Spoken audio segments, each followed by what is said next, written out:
ఆ police boss ఒక్కరే ఉన్నారు, కానీ పక్కనే ఆ డ్రెస్సులు మారుతూ ఉన్నాయి, అమ్మాయిలు మారుతూ ఉన్నారు. సో ఎంతమందితో ఈ నిర్వాకానికి పాల్పడ్డారు? ఇంతకీ ఆ అమ్మాయిలు ఎవరనేది ఇంకా సస్పెన్సే. ఆ అమ్మాయిలు తెలిసిన వాళ్ళ, లేకుంటే పోలీస్ డిపార్ట్మెంట్లో ఉన్న వారిని ఎవరైనా నయవంచన గురి చేసి ఈ రకంగా ట్రాప్ చేసి ఈ రకంగా చేశాడా తెలియదు. బట్ ఓవరాల్గా ఆ పోలీస్ సింహం కనిపించని ఆ 4వ సింహానికి సంబంధించి ఆ ఎక్స్క్లూజివ్ విజువల్స్ ని మీకు ఆర్టీవీ చూపిస్తోంది. సో ఈ పోలీసు ఉన్నతాధికారి చేసినటువంటి ఈ నిర్వాకంతో ఏకంగా పోలీస్ వృత్తికే కలంకం తీసుకొచ్చే విధంగా ఉంది. ఆయన పేరు ఐపీఎస్ రామచంద్రరావు, కర్ణాటక రాష్ట్ర డీజీపీ. అయితే ఈ వీడియోలు 2017లో తీసిన వీడియోలు అంట.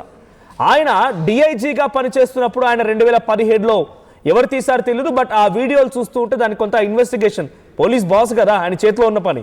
సో ఎప్పుడు తీసిన వీడియోలు తెలుసుకోమనంటే ఆయన 2017లో రికార్డ్ అయిన వీడియోలు ఇవని చెప్పినట్టుగా చెప్తున్నారు.